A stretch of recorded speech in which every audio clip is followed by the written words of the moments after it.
I'm Andrew Patterson from interest.co.nz. Welcome to another in our business success series. With me today, the Chief Executive and founder of Vend, Vaughan Rowsell. Hi there, Vaughan. Hey, how you doing? So Vaughan, tell us a little bit about Vend and where the idea came from. What was that lightning bulb moment that you suddenly thought, hang on, I've spotted a gap here? Yeah, I don't know if it was exactly a moment in time, but it was a few years back, and it was right at the peak of the global financial crisis. I was taking the opportunity to have a look around. I've always been a software guy. I've always been a huge user of the cloud and a passionate believer in what cloud computing could bring to business. But this was like 3 years ago, before the cloud was the cloud, right? I'd been observing what Rod was doing with Xero and a few other companies around the world, like Zendesk and others, and saw how they were reinventing industries. So reinventing accounting, reinventing help desk software, reinventing CRM. And I really wanted to get in on that. So I had a look around and without looking too far, I saw that retail was really suffering from really, really bad software. It was all closed, expensive, old school type software. And so it started off as more of a hobby project, that itch you want to scratch. It's kind of like, I wonder if you could actually move bricks and mortar retail. So not e-com. E-com's already been online, obviously, for a good 15, if not longer, years. But it's that bricks and mortar retail that's everywhere. So it's a pretty big industry, whether you can move it online. And so, yeah, it started off as a bit of a pet project, gave it to a few customers. They said, how much do you want for this? And where have you been for the last 5 years? And so it was kind of like, wow, I think we've got a good product fit here. And so basically just went to market and started pushing. So your market validation worked pretty quickly, pretty early. But what was the specific gap, the advantage that retailers were telling you that they could get from having a cloud-based system over the existing system they were using? So cost. Was the obvious one for retailers. Having their investment typically into point of sale in store was in the thousands of dollars, and for a small retailer who's getting set up, that's a huge capital expenditure that they need to outlay, and that money's better used elsewhere, like on staff or promotion. And so that's one of the benefits of SaaS computing and cloud-based computing, is you can take that old model and deliver it on a monthly pay-as-you-go type basis. But aside from that, once you've got them on the cloud and using a cloud-based product, it was the benefits of having the store owners to be able to go home and do their reporting and getting ready for the next day without having to stand in the store and do it. Integration with e-commerce, so e-commerce plays a huge part in retail. And up until now, they've had to manage their e-commerce system separate from their in-store inventory and point of sale system. And so they were managing these two different platforms. And so we united the two together. And so, that's one of the core benefits of cloud computing, is that interconnectivity. So you start using one cloud app and then you use two, you can connect the two together, and then you start building out your entire business suite of tools that you use, all on the cloud, all really highly accessible. And it's so simple. I was buying coffee recently with somebody who had it, and the whole transaction was just conducted on an iPad that they have sitting on a little stand. It's almost minimalist in the way it actually operates. Yeah, so that's one of our core beliefs, is that in retail you need to get the technology to get out of the way. So you see new retail experiences like what you see in Apple stores internationally, where there is no obvious checkout. You don't go and queue to buy some goods. You can literally buy the goods where you stand in the store. And so you have the savvier retailers now starting to use things like iPads, as the checkout, but also it's a portable device, so you can walk around with your customers in store using your iPad, checking them out as they go, but you also using it as a discovery device, so they can look up product information and things like that. But yeah, there's the iPad is kind of starting to revolutionize retail.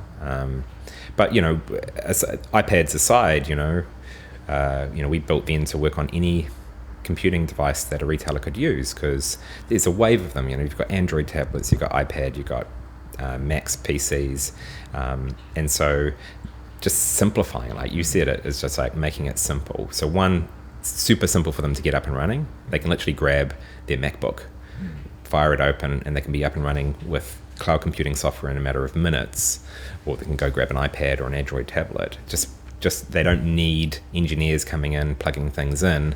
They can do it all themselves. So it's that democratization, giving the control to the store owners so they can choose what technology that they want to use. They can set it up and then they can run it. And fantastic to be able to kind of monitor the business from anywhere. So you're traveling or whatever, you can log on and you can basically watch all the transactions going through. So it's got all that portability, which is obviously attractive for business owners who are on the move. But it also makes it scalable for those retailers. So one of the biggest challenges for retailers is going from one store to many stores, because then they have to replicate everything. And for their data systems, typically it's meant that they've had to go through really costly exercises to connect their stores together and pull that data together, and then they've had to manage each store individually. Whereas by putting them all on the cloud, now literally when a retailer wants to open a new store, a couple of clicks and they can be up and running in a new store. And this just blows people away, So we've got retailers who can now take up opportunities to do pop-up stores, or go to a conference and set up a store at a conference. And all they need to do is grab an iPad and turn up, and they're in business. It just makes it that simple. I was interested, last year we did a piece in this series, focusing on cloud computing, and there was a lot of reaction, around security issues and people saying they wouldn't trust it and those sort of things. And yet we seem to have moved in the space of 12 months beyond that now, although many people still have this security element at the back of their minds. How do you respond to those kind of concerns? So I think initially it was the fear of the unknown. People were not sure how secure cloud computing would be, but what they've discovered is that using a cloud provider like us or like Xero or people who are in the business, their data is actually safer with us. So they're moving from a server out the back of the store, which keeps all of their data that they never back up, to using a sophisticated cloud-based platform where we look after the data for them. And so that security question has kind of melted away. Nobody's really worried about how secure the data is, because they trust us. Now it's more just focused on how can they get to their data where they need it, from their phone, from home, from the store.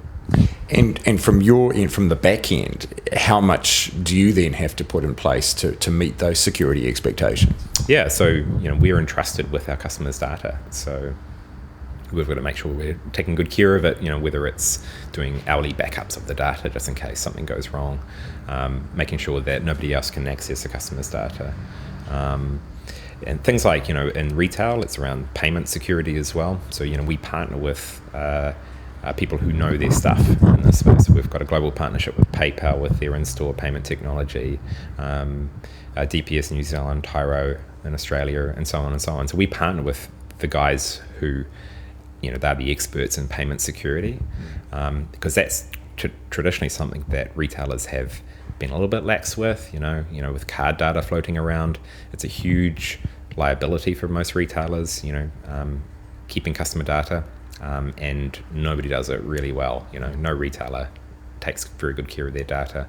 And so just by simply moving to a platform like Vend, where we abstract all of that away from them, they don't need to worry about PCI compliance on their network, it just makes it a lot easier. So they're a lot better off, their data is a lot safer using a cloud-based platform.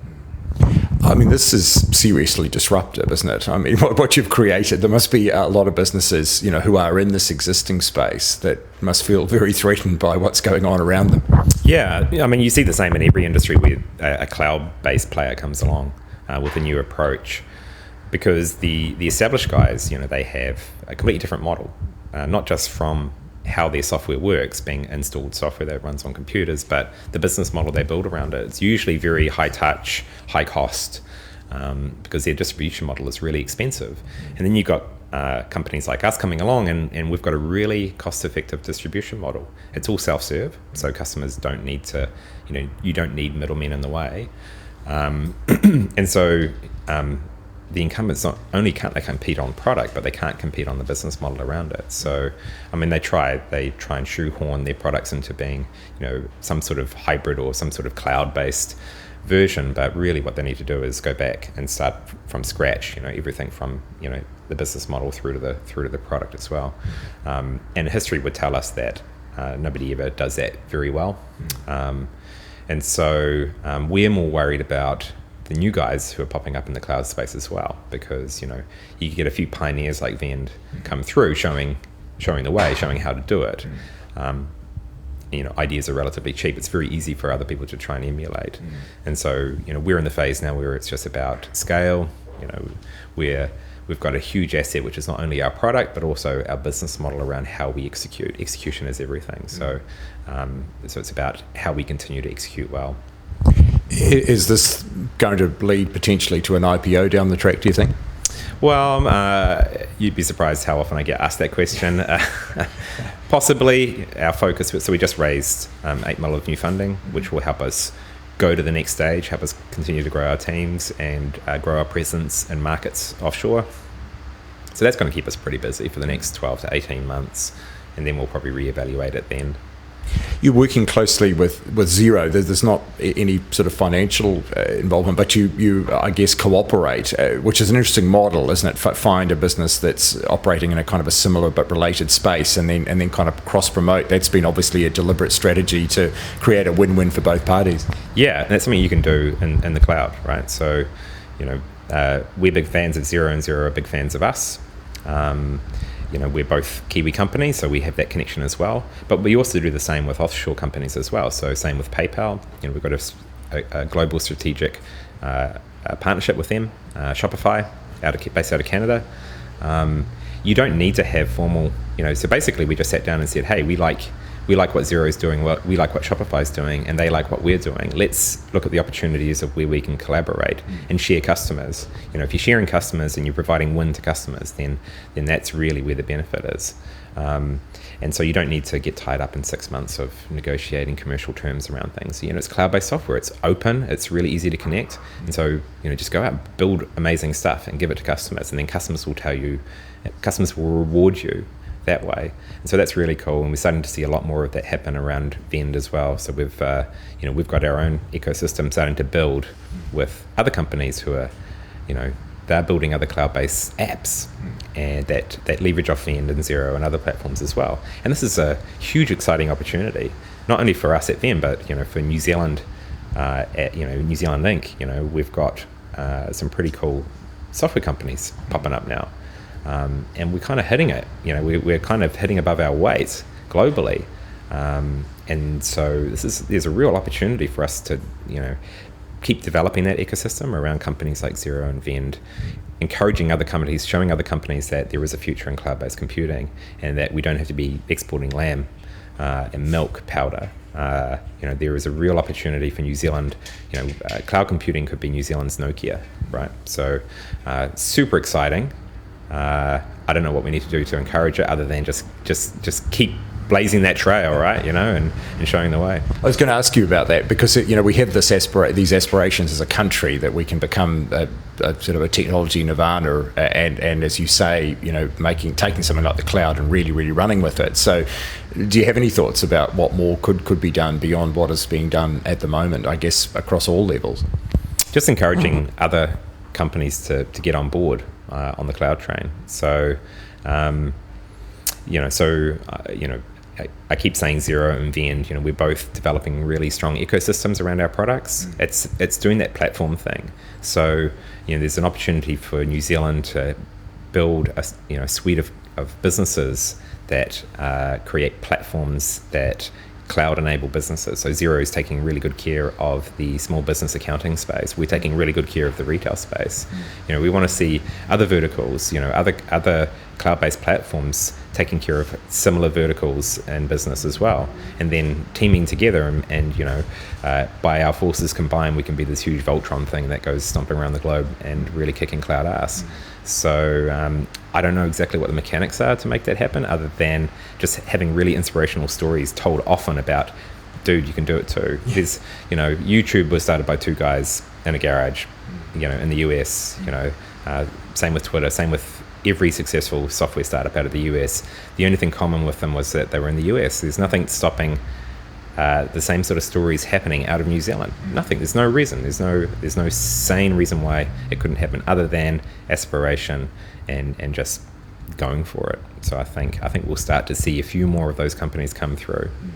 You have 144 staff at the moment. Are you dealing with this issue that many others in the series have spoken about, is just simply trying to recruit staff with those qualifications who can achieve some of the things you've been talking about? Yeah, so we've got 40 now. We're growing to 140 as quickly as we can.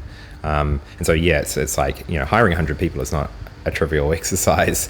And so finding, really high quality, highly skilled people to come on board is a challenge. But it's a challenge everywhere. It's a challenge in the Valley as well, in Silicon Valley. And so, and also it's a challenge in how fast you can grow. So one of the things that's important to us as a company is the culture and the people that we bring on board. We don't want to bring on people who don't fit. So we're very selective about the people we hire. And so, yeah, but I think what we need to do is start. So we're obviously addressing an immediate need. We need to hire great people today. But that's probably not going to stop. We're looking for 100 people now.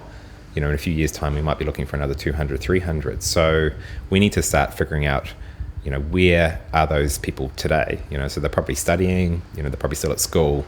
How do we get them, really interested in the IT sector as an industry that they can move into? That's where I think we should be focusing. We want to, we've got companies now who are creating those future jobs. Now we need to start backfilling the people who will move into those jobs. Are you having to pay a premium to attract those people? Yeah. Well, I don't think we pay a premium. We pay a premium in that we've created a company that's really cool to work at.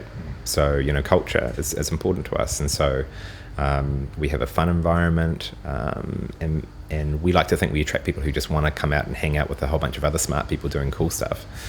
And so we pay market rate, but I don't think it's about paying premiums. I don't think money motivates people to the extent that people think money motivates people. Obviously, you've got to pay people the right amount, and then it's really about getting them passionate about what you're doing, getting them really empowered and feeling like they're doing something cool and making a difference. And so that's the story that we're focusing on now, is that there is this huge opportunity for New Zealand to build these amazing software companies. And so this is your chance to be part of something that's going to be big. So we're 40 people now, but imagine if you were employee number 41 at Google. That's pretty cool, right? Considering, I don't know how many people are employed at Google now, but I think there's a few zeros on the end. So, get in early. This is the opportunity to get in early on some amazing companies doing some amazing stuff. And just finally on that growth aspiration, what do you think? 50% of retailers using cloud-based systems within 5 years? Yeah, probably sooner. Yeah. And this is what you've seen with previous evolutions of technology is, there's that early adopter phase, which, can, for us, was really short. When we launched, we thought we would have to do the hard sell on cloud computing, but now cloud is so mainstream these days that we're starting to see the mainstream come on board on cloud computing. So I would say within the next 3 years, you'll probably have 50% of the market at least evaluating cloud as being a solution for them. So yeah, it will happen really quick.